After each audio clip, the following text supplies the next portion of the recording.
Muito bem, dentro de instantes vamos começar a transmissão, né, dessa live. O pessoal já está entrando aí, Padre Anderson Cunha, Edna Balbino, Deus Vult, né, Juliana Aparecida, muito bem, Frei Ribamar, muito bem, Frei, sua bênção, Padre também sua bênção, Mariana, isso muito bom. Sejam bem-vindos, tá? Vamos começar a live de hoje, dando continuidade às nossas atividades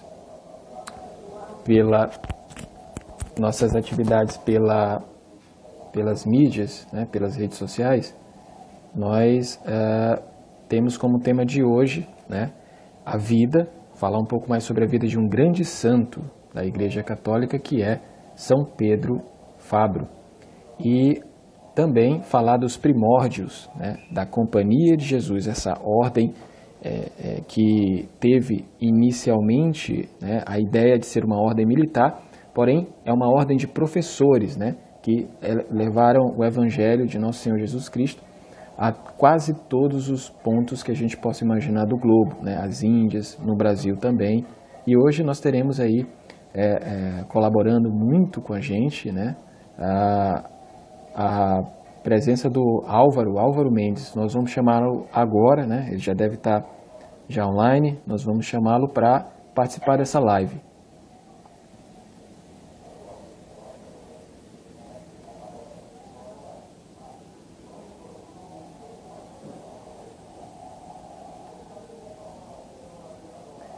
A propósito, tá dando para ouvir direitinho? Vocês estão tendo alguma dificuldade com o som?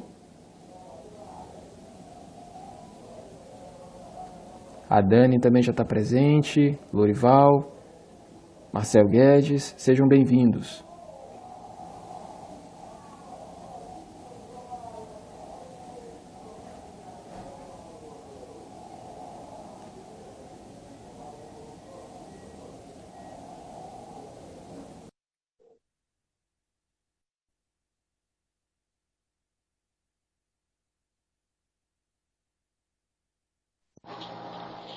Olá, Antônio. Opa, maravilha. Salve Maria. Muito prazer, Tudo bem? Álvaro. Tudo bom, Prazer contigo? todo meu. Está dando para ouvir aqui perfeitamente. Ah, que bom. Que bom. É, Maravilha. Todos vocês também estão ouvindo o Álvaro? Tá tudo certo, né, pessoal? Felipe também já entrou.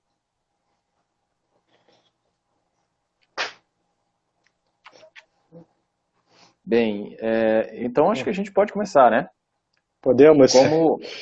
Como eu já havia dito, né, adiantado um pouco, que hoje nós vamos falar sobre a vida de um grande santo, né, São Pedro Fabro, e os primórdios dessa grande companhia de Jesus. Muito bem. A propósito, eu sou o Antônio Clóvis, o vice-presidente do Instituto Ludovicense Padre Antônio Vieira, aqui em São Luís. E, Álvaro, nós temos aí aproximadamente 50 minutos, vamos explorar bem esse tempo. E eu quero também já aproveitar e pedir para o pessoal para já formular suas perguntas para que no final, ali mais ou menos 10 minutos, a gente possa já editar, né, colocar aí no chat as perguntas para que a gente tenha aí uma cadência na conversa e até mesmo um aproveitamento máximo aí do que o nosso amigo Álvaro pode nos proporcionar. Sim, obrigado, Antônio. Então, propriamente, vamos tentar fazer esse desafio, né, cumprir esse desafio de falar sobre a vida do São Pedro Fabro nesse janela do Facebook de 1 hora mais perguntas. E por que, primeiro, é tão importante que a gente fale sobre a vida desse santo? Porque eu imagino que muitas das pessoas que estejam nos ouvindo ou que irão nos ouvir nessa janela em que a live estiver disponível no Instagram, pode perguntar, bom, por que São Pedro Fabro, né? Então, a primeira coisa que a gente precisa entender, eu tenho explicado muito isso em todos os cantos em que a gente vai, que tem a oportunidade de contar a história da Ordem da Companhia de Jesus, dos principais nomes, a importância dessa pessoa e dos principais fundadores no cenário, assim, no cenário mundial. Então, o que a gente tem, isso é muito claro, é que a ordem jesuíta, isso pelo menos na minha opinião, é a ordem mais espetacular da história da Igreja e a principal ordem, óbvio, também do mundo moderno, e a ordem que fez com que grandes parcelas do mundo se mantivessem na fé durante muito tempo. E eles tinham uma particularidade, pelo menos os fundadores, a primeira e a segunda geração, em grande parte, em que todos eles eram homens de altíssima santidade, de uma vida espiritual muito profunda e também de uma vida intelectual muito profunda. A Ordem da Companhia de Jesus ela foi fundada dentro da Universidade de Paris, que era a principal universidade do planeta na época, onde a grande parte das mentes brilhantes de toda a Europa iam e buscavam aumentar o seu conhecimento tanto em filosofia quanto em teologia. E a ordem ela foi fundada a partir de 10 homens iniciais, mas antes desses 10 iniciais existiram 3, que era Santo Inácio de Loyola, São Francisco Xavier e São Pedro Fabro. Esses 3 dividiram o quadro da Universidade de Paris e foram todos os 3 canonizados porque eles fizeram grandes obras pela Igreja. 2 deles são muito conhecidos, Santo Inácio e São Francisco Xavier. São Pedro Fabro é bem menos. Então a gente imagina que é um dos nomes que a gente precise trazer mais à tona. E por que, então, São Pedro Fabro? A gente sabe que Santo Inácio ele vai em determinado momento para Roma e lá ele funda as raízes da Companhia de Jesus. São Francisco Xavier vai para as Índias e lá ele converte grande parte da Ásia, pelo menos todo o litoral ali, chegando até Papua Nova Guiné, na Oceania e no Japão. E a gente tem então Pedro Fabro. Quem é Pedro Fabro? E aí, essa é a dificuldade de falar do Pedro Fabro. É porque ele é como se fosse um apóstolo Paulo. Assim como quando a gente analisa a história de Paulo no Novo Testamento, nos escritos que chegaram até nós, da patrísticas, isso faz com que a gente tenha que organizar a vida de São Paulo em viagens e que ele passa por várias cidades. Assim é com São Pedro Fabro. Então ele vai rodar pelas principais cortes da Europa e vai expandir e fixar e divulgar o nome da Companhia de Jesus nas principais regiões do Ocidente europeu. Então a vida dele, no apostolado dele, dentro da Companhia de Jesus, é um apostolado que ele vai toda hora sendo requisitado por alguém mudando de nação. Então, e vocês vão ver como também Pedro Fabro ele é um gigante da história da Igreja e também da Companhia de Jesus e canonizado, obviamente, com toda a razão. Então, quem é Pedro Fabro? Ao contrário de Francisco Xavier, que é um nobre, um fidalgo, Pedro Fabro ele é um homem de origem humilde. Ele é filho de pais agricultores do Ducado de Saboia, no vilarejo do Ducado de Savoia, que se chama Vilaret. E Savoia é uma região, é um ducado que no século XVI compreendia o território que a gente colocaria hoje como noroeste da Itália com o sudeste da França. Então é uma região fronteiriça entre essas duas nações e é ali que Pedro Fabro nasce. Então ele é jovem de pais piedosos, isso é comum na história da Igreja. Então, normalmente quando você vê um grande santo e a gente começa a análise da história desse grande santo, você sempre tem pais muito católicos por trás. Isso é uma tônica, é uma criação na santidade desde cedo. Então o jovem Pedro Fabro, a criança Pedro Fabro, desde cedo ele se acostuma com a ideia de missa diária, de viver uma vida de paróquia.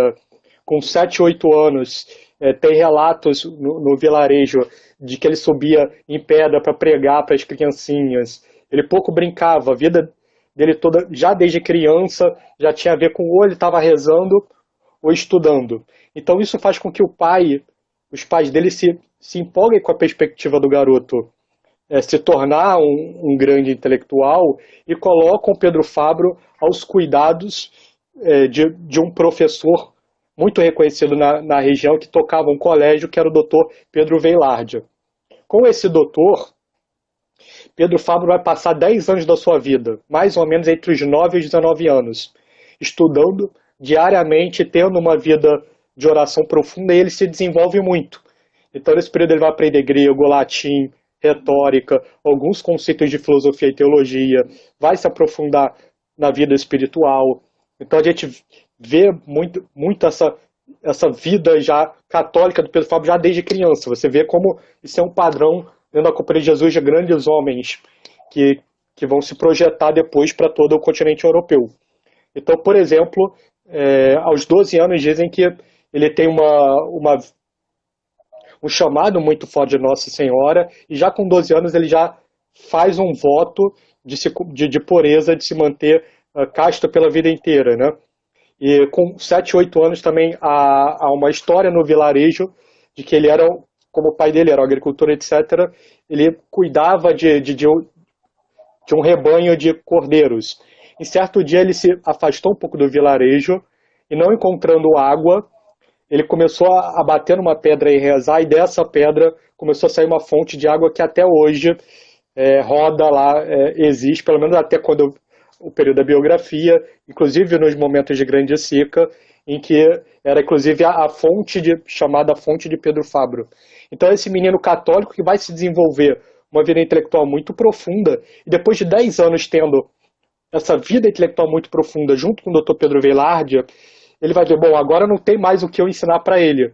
Vai movimentar as peças para enviar Pedro Fabro para o centro do conhecimento mundial de então, que é a Universidade de Paris. O pai não tem muitas rendas, porque a gente sabe que é de uma família que a gente poderia chamar hoje humilde, de classe média baixa, mas faz todo um sacrifício econômico para enviar o seu filho com 19 anos para a Universidade de Paris. Ele chega lá em 1525. E lá, num dos colégios da Universidade de Paris, que é o Colégio de Santa Bárbara, ele vai começar a cursar filosofia com um doutor da Sorbonne chamado John Pegna. E ele vai, durante 3 anos, estudar profundamente com esse doutor, vai se tornar um filósofo muito importante da Universidade de Paris, e vai se aproximar de um outro rapaz, esse sim, um grande fidalgo nobre de Navarra, que é Francisco Xavier. Então Francisco Xavier e Pedro Fabro começam a dividir o quarto na Universidade de Paris no período de 1525 a 1528. Eles se tornam os melhores amigos, o que é uma amizade muito bonita, porque você tem um homem que está de uma família muito poderosa na Espanha, que é Francisco Xavier, com entrada em todas as cortes europeias, é extremamente amigo de um rapaz que é de uma família humilde do Ducado de Savoia, que é Pedro Fabro. Essa amizade deles vai se fortalecer muito, eles vão fazer tudo juntos, vão estudar muito. Então um admira muito no outro as virtudes e todo o empenho. Pedro Fabro fica muito honrado de ser amigo de Francisco Xavier. E assim, então, em 1529, Pedro Fabro vai se formar em filosofia. No ano que vem, ele se doutora em filosofia, só que aí um certo homem vai chegar na mesma Universidade de Paris, que vai mudar a vida dos dois, tanto de Pedro Fabro quanto de Francisco Xavier. Esse homem ele chegava em 1528 da Espanha e trouxe muita curiosidade para todo o ambiente universitário de Paris, porque era um homem muito mais velho que todos os outros, com aproximadamente 40 anos. Naquela época, você chegava na universidade desde cedo, né? Porque você tinha o trivium, o quadrivium, depois fazia os cursos de filosofia e teologia, mas eram todos muito jovens, aí de repente tinha um cara muito velho, austero, que não vestia a batida dos estudantes, mas quase que como um saco de mendigo. Esse nome se chamava Inigo, e ele começa a fazer certos cursos de humanidades na faculdade de Paris em 1528. Em 1529, ele vai ter uma audiência com John Pegna, que era o doutor-mestre do Pedro Fabro.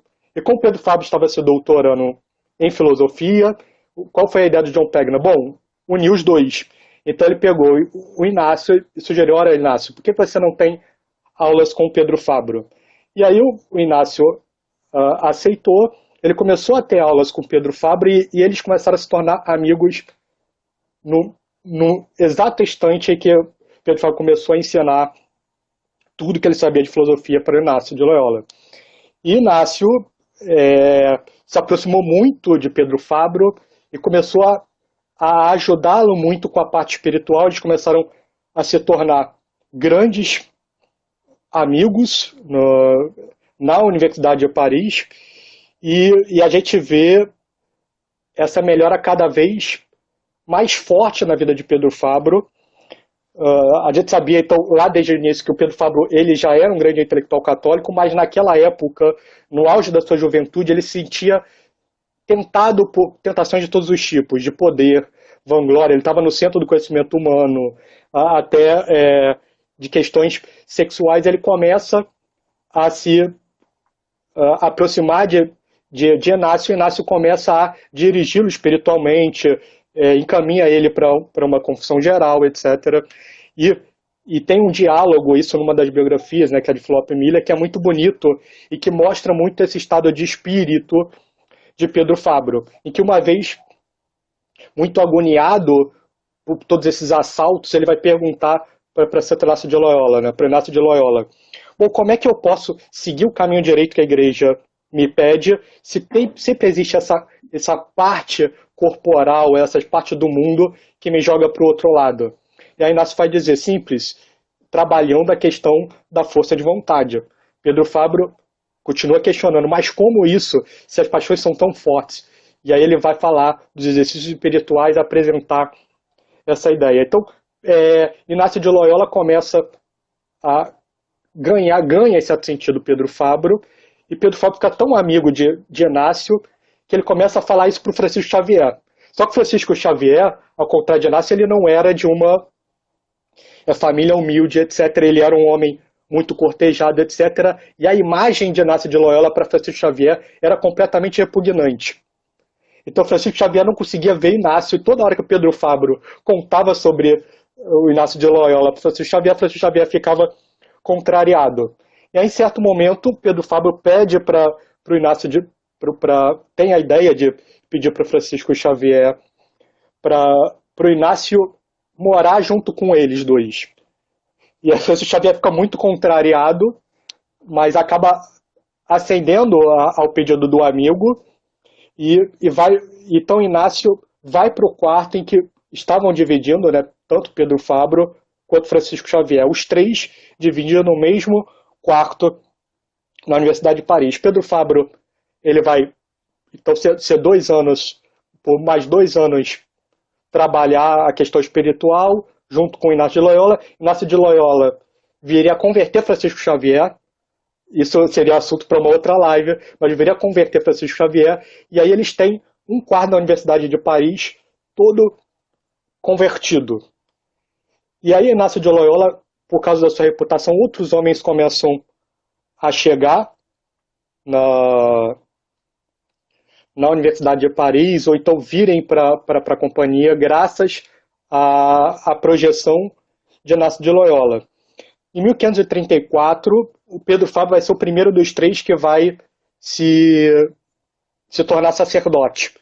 E aí, nesse exato momento, o Inácio já tinha 6 nomes que ele tinha conseguido trazer para a ideia dele da formação da Companhia de Jesus, e só estava esperando, só que nenhum dos 6 sabia quem eram os outros que estavam junto com o Inácio de Loyola. E aí Inácio de Loyola espera então a ordenação do Pedro Fabro, reúne os 6, conta o plano para os 6 e marca no dia da Assunção de Maria, em 15 de agosto de 1534, marca uma missa que Pedro Fabro vai rezar numa capela subterrânea da igreja de Santa Maria em Montmartre, em Paris. Pedro Fabro reza essa missa. Um pouco antes da comunhão, todos os 6 fazem votos de pobreza, castidade. O terceiro, de irem à Terra Santa. E o quarto, na impossibilidade de irem à Terra Santa, se colocarem a serviço do Santo Padre. E aí o que acontece nesse sentido é que esses 6 jesuítas iniciais, então, eles precisam se desfazer de todos os seus bens. Entre esses outros jesuítas, além de Pedro Fabro, Francisco Xavier e Santo Inácio, a gente tem Diego Lainez, Alfredo Salmeron, temos Nicolau Bobadilla, Alfredo Salmeron, Diego Lainez e Simão Rodrigues. 2 vieram da Universidade de Alcalá e 2 eram doutores da Universidade de Paris. Logo depois, no ano seguinte, mais outros 3 teólogos da Universidade de Paris, doutores, vão se juntar ao grupo inicial formando 10, que são Claude Legeau, João Koduri e Pascual Brouet. Então esses 10, né, a gente tem 8 grandes doutores da Universidade de Paris e 2 da Universidade de Alcalá, que é uma universidade na Espanha, na qual Inácio de Loyola já tinha alguma reputação, porque antes de ir para a Universidade de Paris, ele estava em Alcalá. Só que para eles se desfazerem de todos os bens e das suas renúncias, eles precisavam voltar à Espanha. Como eles não queriam voltar para a Espanha, Inácio de Loyola também precisava se desfazer de seus bens, ele resolve voltar para a Espanha, e eles combinam que todos os outros jesuítas iniciais, né, porque essa missa de 1534 marca uma fundação informal da Companhia de Jesus, deveriam ficar em Paris até completar os seus estudos teológicos, e a ideia é que todos se conhecessem em Veneza, todos se voltassem a se encontrar em Veneza em 1537. E assim foi feito. Então, enquanto Inácio está na Espanha, todos estão em Veneza. No início de 1537, eles se juntam em Meaux, que é uma cidade próxima de Paris, e vão então a Veneza encontrar com Santo Inácio. Então essa é a trajetória de Pedro Fabro e da Companhia de Jesus até a Itália. Eles se encontram em Veneza, de lá Inácio continua em Veneza e todos os outros jesuítas vão se colocar aos pés do Santo Padre para pedir para ir até a Terra Santa. Eles conseguem a autorização do Santo Padre para isso, voltam para embarcar para Veneza, só que estoura uma guerra entre Veneza, Carlos V e os Estados Pontifícios contra o Império Turco. E isso faz com que todo o caminho até a Terra Santa ficasse fechado para eles 3. Então eles se sentem desligados desse primeiro voto e se colocam para o segundo voto, que é prestar obediência irrestrita à vontade do Santo Padre. Então, diante disso, todos os outros jesuítas iniciais são ordenados naquele mesmo período. Então agora a gente tem todos os 10 jesuítas sacerdotes, e Santo Inácio resolve então espalhar os jesuítas pelas cidades, uma vez dispersado dos votos, e ele vai com Pedro Fabro e Diego Lainez para Roma. Então eles saem da região do norte da Itália para Roma, Diego Lainez, Pedro Fabro e Santo Inácio, para se colocar a serviço do Santo Padre. E nesse caminho eles vão a pé, esmolando e mendigando, e assim a cada noite eles vão parando numa igreja para rezar a missa, e etc. E quando eles estão muito próximos de Roma, Santo Inácio resolve parar numa igreja, numa vila muito próxima de Roma. Ele entra e começa a rezar para encomendar a Companhia de Jesus uma última vez a Cristo antes de entrar na cidade eterna. E quando ele começa a fazer isso, ele entra em êxtase. Inácio de Loyola, ele tem uma visão da primeira pessoa da Santíssima Trindade conversando com a segunda, e Deus confia a Companhia de Jesus para Cristo. Cristo aparece com Santo Inácio carregando uma cruz gigantesca para simbolizar que a Companhia de Jesus deveria sofrer do primeiro momento ao último do seu. Inácio sai de lá ainda com os efeitos da igreja, daquele êxtase meio que iluminado. Isso espanta Diego Lainez e Pedro Fabro, e aí, diante daquele evidente estado alterado de Santo Inácio conta toda a visão que ele teve para Pedro Fabro e Diego Lainez, e todos os 3 entram em Roma. Eles têm uma segunda audiência com o Papa Paulo III, ele fica muito impressionado mais uma vez com eles, e a primeira coisa que ele faz é pegar Pedro Fabro e Diego Lainez e colocar como professores da Universidade de Sapiência em Roma. Inácio de Loyola começa a pregar nas paróquias de Roma. Então, em março de 1538, ele traz os outros jesuítas e eles começam a trabalhar em Roma intensamente. Em um ano, vários bispos que passam por Roma, etc., a fama da Companhia de Jesus explode em toda a cidade eterna, e bispos e membros das cortes de toda a Europa começam a disputar membros da Companhia de Jesus. Em 1539, um cardeal, o cardeal de Parma, Ennio Filonardi, consegue obter de Santo Inácio do Papa dois desses padres para levar com ele para a Diocese de Parma. Um é o Diego Lainez e o outro é o Pedro Fabro. Então aqui começa aquilo que eu falei lá no início, né? Que a gente vai ver muito Pedro Fabro como um novo São Paulo andando por todas as cortes e fazendo bem por todas as cortes. Então, o cardeal de Parma leva Lainez e Pedro Fabro para sua diocese, que começa a sofrer as primeiras influências da Revolução Protestante, e Pedro Fabro começa a fazer um trabalho muito bonito de conversão de toda a cidade, começa a pregar os exercícios espirituais, a converter várias pessoas na cidade, e trazer vários membros da diocese para a companhia. Um deles vai ser o padre Antônio Criminali, que vai ser o primeiro homem martirizado em toda a Companhia de Jesus, em 1547, em Goa, na Índia. Ele vai aplicar os exercícios espirituais para Dona Zurbina, que é uma moça com fama de uma senhora com fama de santidade a toda a diocese de Parma, e isso vai fazer com que a grande parte da diocese se convertesse rapidamente. Então, vendo todo esse trabalho, o nome de Pedro Fabro, naturalmente, da Companhia de Jesus, ele começa a crescer. E a todo momento, Pedro Fabro tenta encontrar uma oportunidade de converter pessoas na diocese. Uma dessas histórias, que é muito bonita, conta que Pedro Fabro ele estava próximo da cidade de Parma, indo da cidade para um vilarejo, e ele resolve dormir no caminho, pedir abrigo dentro de uma casa de um camponês. E ele está lá, ele recebe o abrigo, janta com o camponês, etc., e vai se aquecer na lareira. Nesse meio termo, chegam 16 homens que também estavam saindo de uma cidade a outra, muito baderneiros, fazendo arruaça, etc., batem na porta do mesmo camponês e pedem para entrar. Ao invés de pedir para hospedar, eles vão demandar a hospedagem.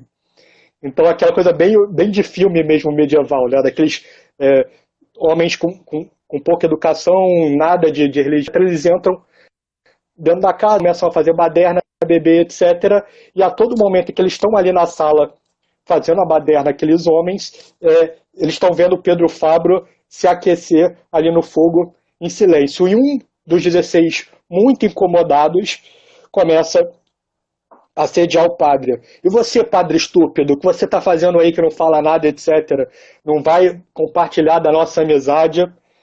E aí Pedro Fabro, de uma forma bem tranquila, contemplando o fogo, vai responder no seguinte termo para um desses 16, né? Estou aqui pensando como é triste o divertimento dos pecadores, que são inimigos de Deus. Estou vendo este fogo aqui na minha frente, da qual estou sentado.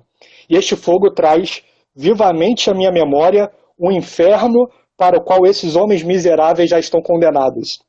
Então ele responde assim para um deles, o cara recebe um susto, ele começa a dialogar com esses homens, passa a noite inteira conversando com eles e termina convertendo e confessando os 16. Então esse é Pedro Fabro, fazendo esse trabalho em toda a diocese de Parma, ele consegue muitas vitórias para a igreja na diocese de Parma, e isso vai chamar a atenção de Dom Pedro Ortiz, que é simplesmente o embaixador de Carlos V como o homem mais poderoso da Europa, imperador da Espanha e embaixador em Roma. Dom Pedro Ortiz está indo para a Alemanha, porque a Alemanha está sendo destruída pela Revolução Protestante, e requisita os serviços de Pedro Fabro na Alemanha.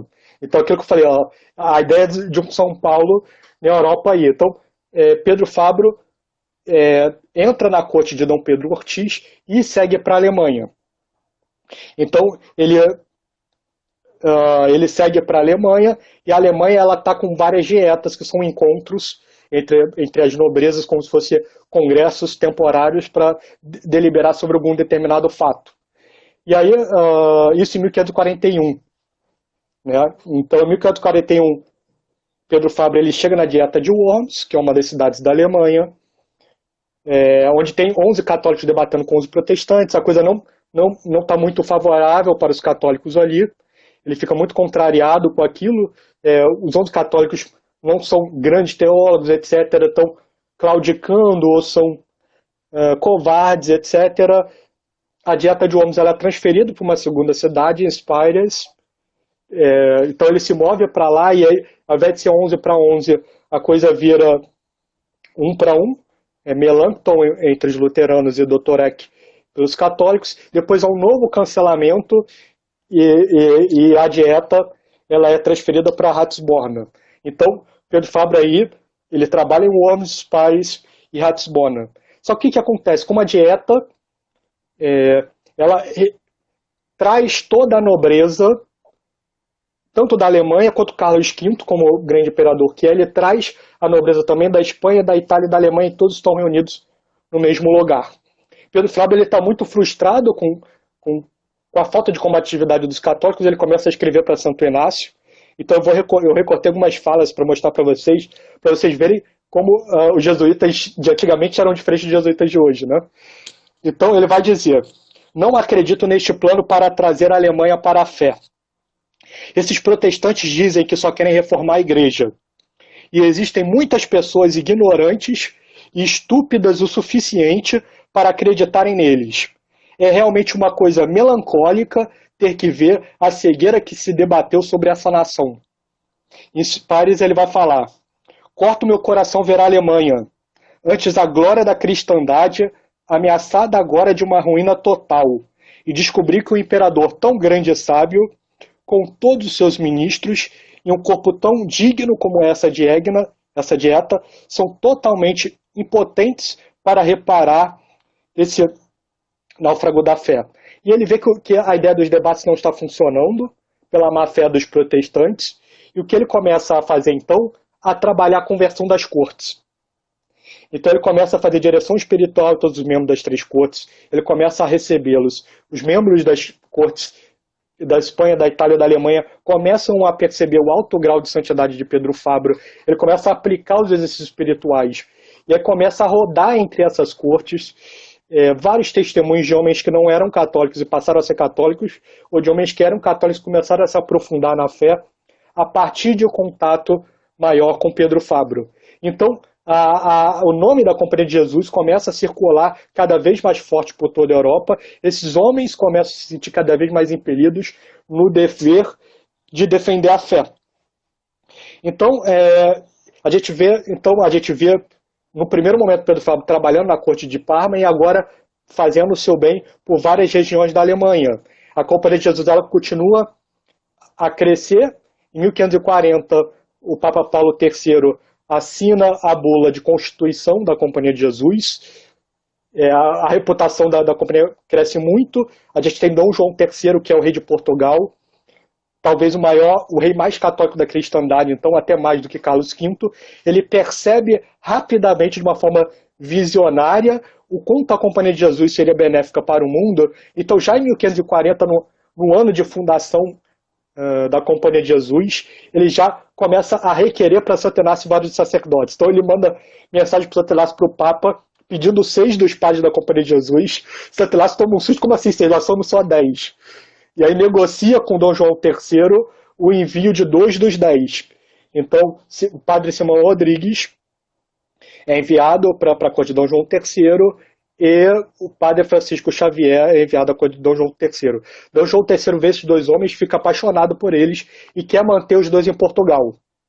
Então o plano inicial era enviar Francisco Xavier para a Índia, mudou de ideia, trouxe o seu conselho. O conselho também votou em manter os 2 padres lá, e os 2 padres começaram a fazer muitas maravilhas em Portugal.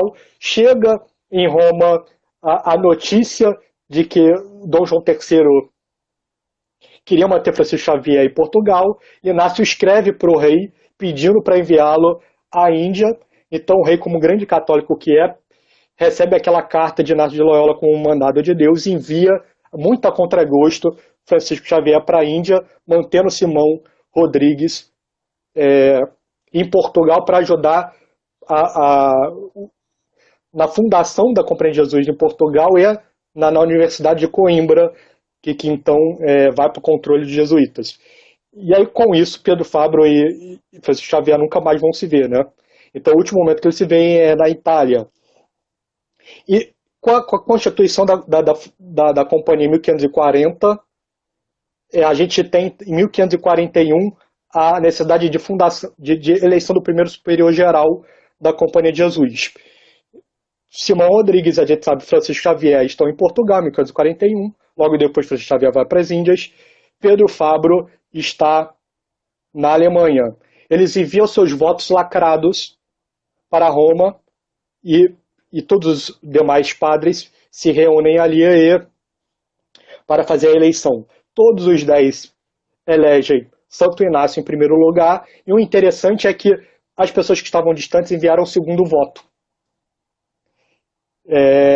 Pedro Fabro enviou como voto: bom, se não for Santo Inácio, eu quero que vocês escolham São Francisco Xavier. Logo na época, Francisco Xavier. Francisco Xavier e Simão Rodrigues estão em Portugal, escolhem como segundo voto Pedro Fabro, dos 10. E João Coduro, que é um dos 6 que estão reunidos em Roma para eleger Santo Inácio, vai falar abertamente na sua declaração de voto que, se por algum motivo Santo Inácio não for superior geral, o único que tem condições de se tornar superior geral no lugar de Santo Inácio é Pedro Fabro, que é o único deles que está no mesmo nível de santidade. Então vejam que interessante, porque os únicos que manifestaram o segundo voto naquele momento, todos os 3, João Codoro, Simão Rodrigues e Francisco Xavier, votam em Pedro Fabro como possível superior geral. Então, Santo Inácio é feito superior geral e a gente vê Pedro Fabro ali fazendo maravilhas na Alemanha. Só que aí a dieta de Ratisbona ela em certo sentido, adiada. E aí o que o Dr. Pedro Ortiz, que é o embaixador de Carlos V em Roma, que tinha levado ele para a Alemanha, vai fazer? Vou trazer ele comigo para a Espanha. E assim ele faz, ele tira Pedro Fabro e carrega Pedro Fabro para a Espanha. Ó, São Paulo aqui, mais uma vez mudando de lugar. Naturalmente as cidades da Alemanha vão ficar um pouco revoltadas com isso, e por isso Santo Inácio vai ter que enviar 2 dos jesuítas para substituí-lo na Alemanha, que vai ser Nicolau Bobadilla e Cláudio Ligier.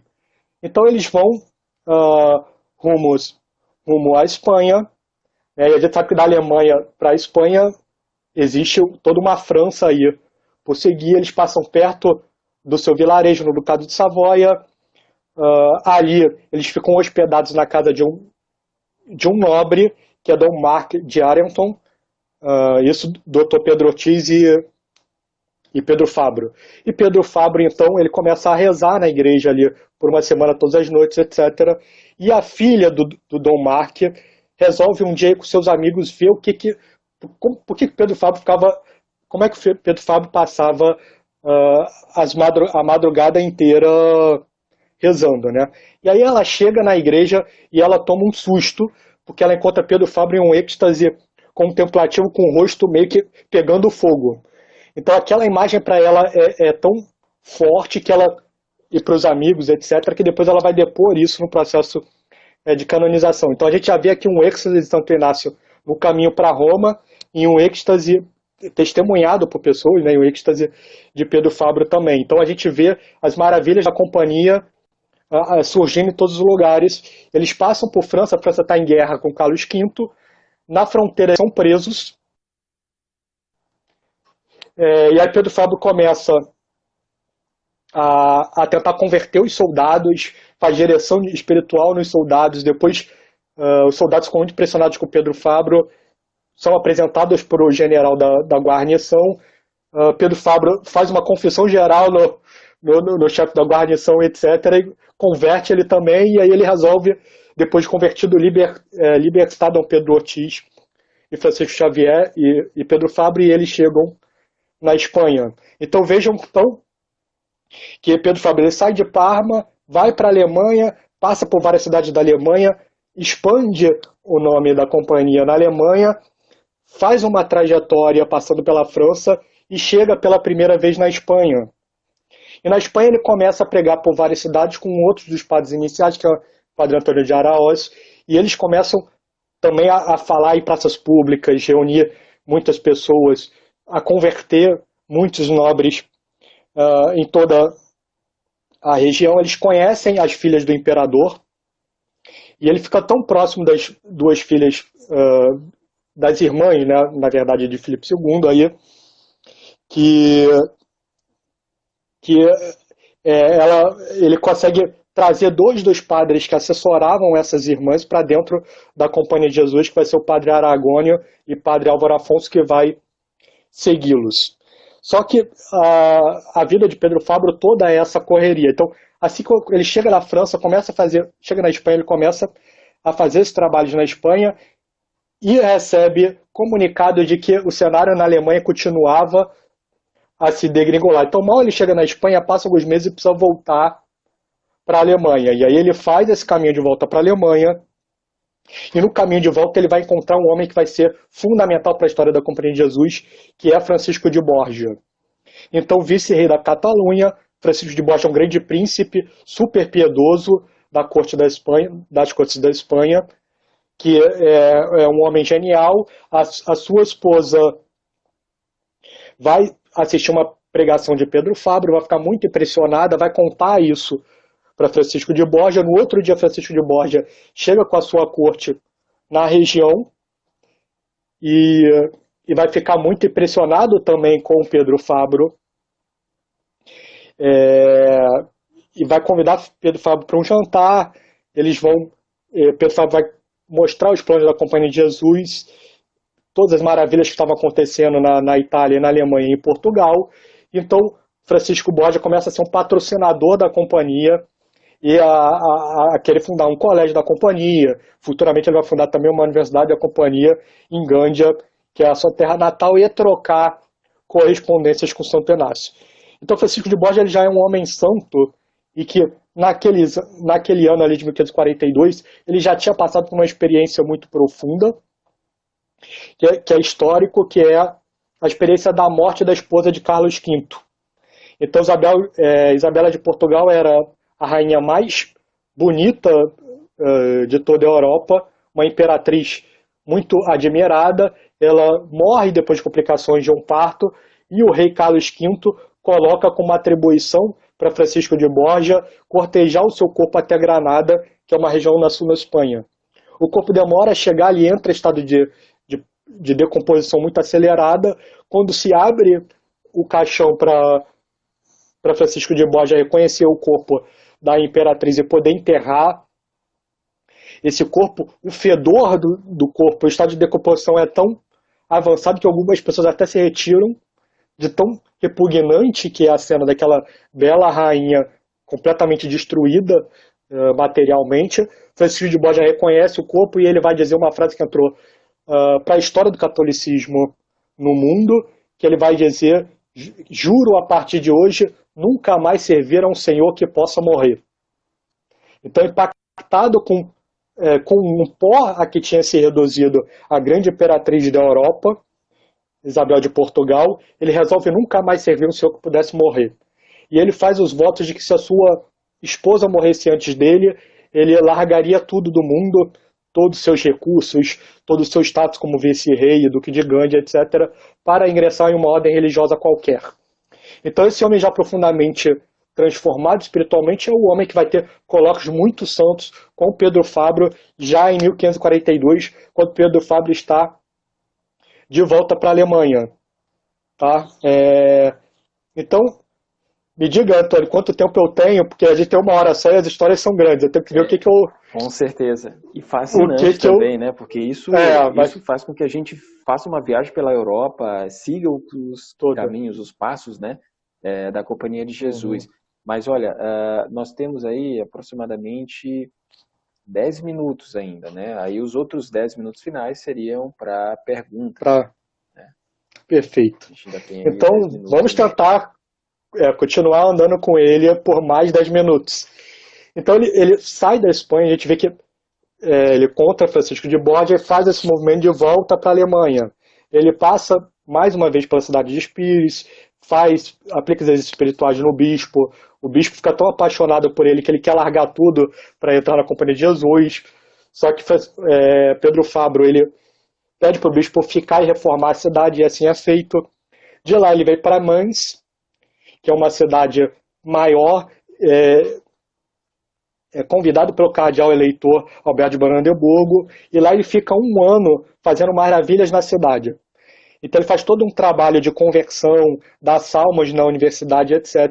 E aí ele vai atrair um segundo grande nome. Então, na Espanha ele aproximou Francisco de Borja da Companhia, agora ele vai aproximar um segundo grande nome, que é Pedro Canísio. Pedro Canísio ouve falar de Pedro Fabro e resolve ir para Mainz para conversar com ele. E Pedro Canísio então conversa com Pedro Fabro na cidade de Mainz, etc. Tem várias conversas e ele fica muito impressionado com a conversa com Pedro Fabro, com tudo que Pedro Fabro estava dizendo, e etc. E ele reconhece ali, porque a vida dos jesuítas é isso, são milagres a todo momento, ele reconhece ali uma profecia que tinham feito ao Pedro Canísio. Pedro Canísio reconhece em Pedro Fabro a materialização de uma profecia que tinha sido feita a Pedro Canísio, de que ele deveria entrar numa ordem de novos sacerdotes que estava surgindo na igreja. Pedro Canísio é um homem brilhante, já com 22 anos, já é um homem brilhante, conhecido na Alemanha, grande intelectual, um homem de grande santidade. Ele chega com Pedro Fabro, então vejam a força da personalidade de Pedro Fabro. Então, o homem mais brilhante da Alemanha de então, que é Pedro Canísio, se aproxima de Pedro Fabro e reconhece Pedro Fabro como um homem gigantesco. E de Mainz ele escreve para a Colônia uma carta muito bonita que eu também recortei aqui para passar para vocês, para mostrar a força da personalidade de Pedro Fabro.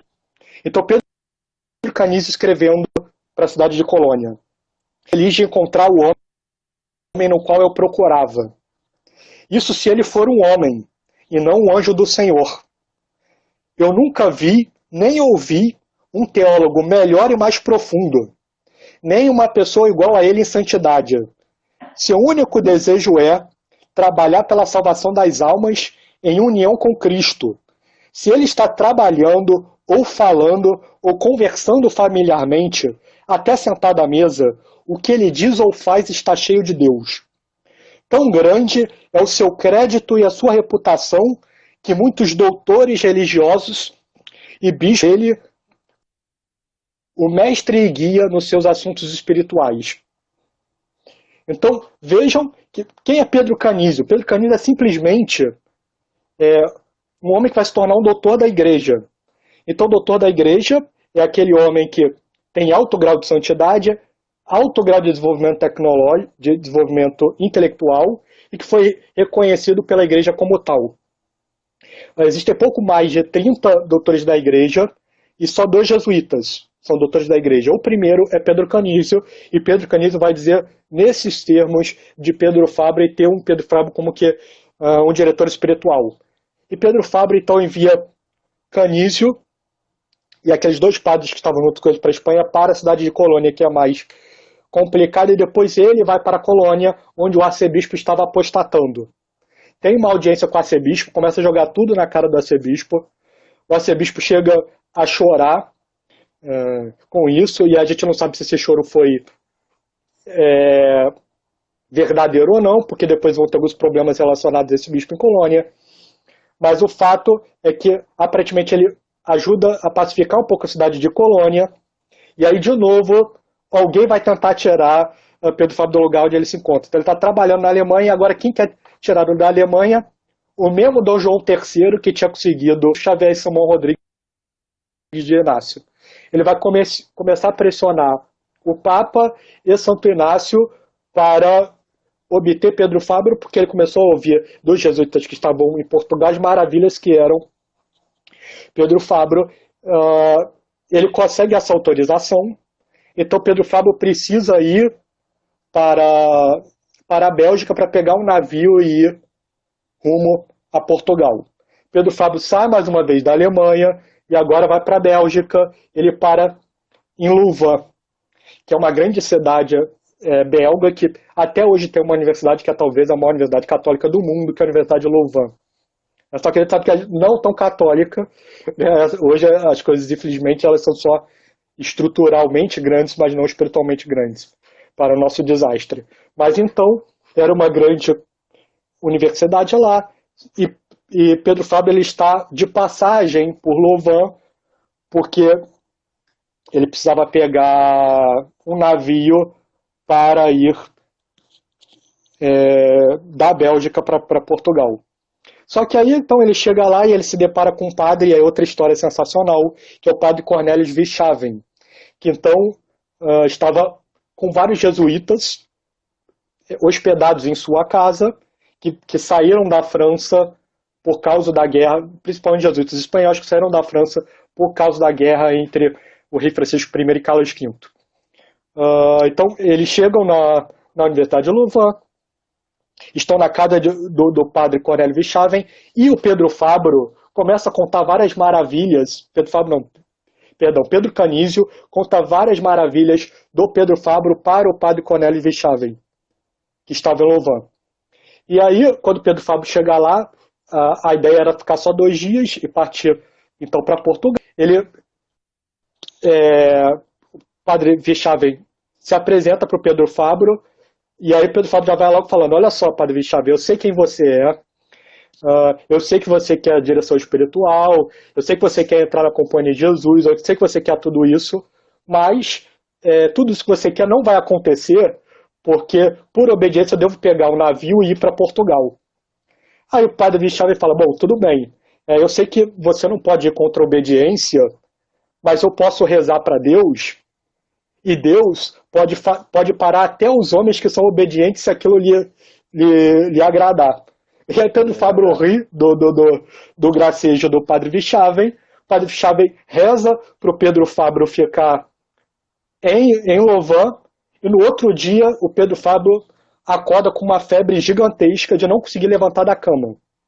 Essa febre vai praticamente mobilizá-lo 2 a 3 meses na cama, dentro da Universidade de Louvain. E aí, sem ter muito o que fazer, o que ele começa a fazer? A trabalhar de uma forma mais firme pela conversão dos alunos da Universidade de Louvain. Então, um homem que já estava tendo direção com o Santo Inácio, que era o padre Francisco Estrada. Então, vejam, são muitos nomes, então eu espero que vocês não estejam se perdendo. Mas é porque a Companhia de Jesus é assim. Quando eu disse que os caras eram simplesmente sensacionais, eram 1, 2 gerações de homens que você não encontra nem antes nem depois, é porque é assim. Então, são muitos nomes porque eram muitos gênios que estavam entrando na Companhia de Jesus então ali. Com certeza.